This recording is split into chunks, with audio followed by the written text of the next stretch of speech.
ওসমান হাদি একসময় বলেছিলেন, বিএনপি যদি কোনোদিন বিপুল জনসমর্থন নিয়ে সরকার গঠন করতে পারে, তবুও তারা 2 বছরের বেশি ক্ষমতার মসনদে টিকতে পারবে না। বিএনপি যদি বিপুল ভোটে না 300-তে 300 জিততে আসে, এই অবস্থায় সে 2 বছরের বেশি সরকার রান করাইতে পারবে না। 2026 সালের এই অগ্নিগর্ভ মার্চ মাসে দাঁড়িয়ে সেই ভবিষ্যৎবাণী যেন এক নিষ্ঠুর বাস্তবতায় রূপ নিতে যাচ্ছে। তখন অনেকে এই কথাকে নিছক রাজনৈতিক বাগাড়ম্বর বলে উড়িয়ে দিয়েছিলেন, কিন্তু তারেক রহমানের নেতৃত্বাধীন বর্তমান সরকারের সীমাহীন ব্যর্থতা আর অব্যবস্থাপনা আজ প্রতিটি নাগরিককে ওসমান হাদির সেই 2 বছরের ডেডলাইন নতুন করে স্মরণ করিয়ে দিচ্ছে। কেন এই পতন অনিবার্য হয়ে উঠছে? ওসমান হাদি বুঝতে পেরেছিলেন যে দীর্ঘকাল ক্ষমতার বাইরে থাকা এই দলটির প্রতিটি স্তরে এক ধরনের দানবীয় ক্ষুধা ও লোভ তৈরি হয়েছে। দেশ গড়ার বা আধুনিক রাষ্ট্র বিনির্মাণের কোনো দীর্ঘমেয়াদী ভিশন তাদের নেই, বরং ক্ষমতায় যাওয়ার সাথে সাথেই শুরু হয়েছে রাষ্ট্রযন্ত্রকে ব্যবহার করে নিজেদের পকেট ভারী করার নগ্ন উৎসব। আজ দেশের আইন শৃঙ্খলা পরিস্থিতি তাসের ঘরের মতো ভেঙে পড়েছে।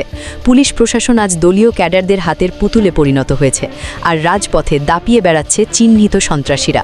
সাধারণ মানুষ আজ নিজের ঘরের 4 দেওয়ালের মধ্যেও নিরাপদ বোধ করছে না। দেশের প্রতিটি সেক্টরে আজ চলছে চাঁদাবাজির এক বিভৎস মহোৎসব। রাস্তার হকার থেকে শুরু করে বড় শিল্পপতি কেউই এই করাল গ্রাস থেকে মুক্ত নয়।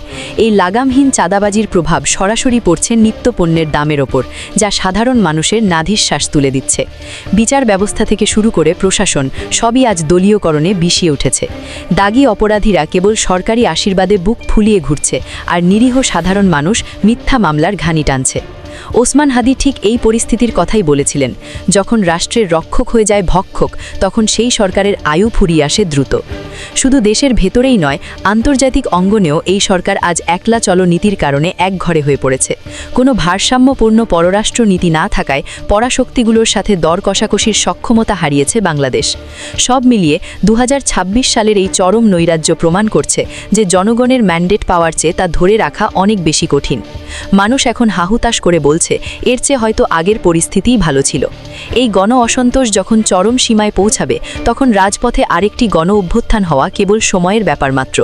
প্রিয় দর্শক, আপনাদের কি মনে হয়, ওসমান হাদি দেওয়া সেই 2 বছরের সময়সীমা কি সত্যিই তারেক রহমানের পতনের ঘণ্টা বাজিয়ে দিচ্ছে? সাধারণ মানুষের মুক্তির উপায় এখন কোথায়? আপনাদের সুচিন্তিত মতামত কমেন্টে জানান। ভিডিওটি ভালো লাগলে লাইক দিন, কমেন্ট করুন এবং শেয়ার করে সত্যের বার্তা সবার মাঝে ছড়িয়ে দিন। আমাদের সাথেই থাকুন। ধন্যবাদ।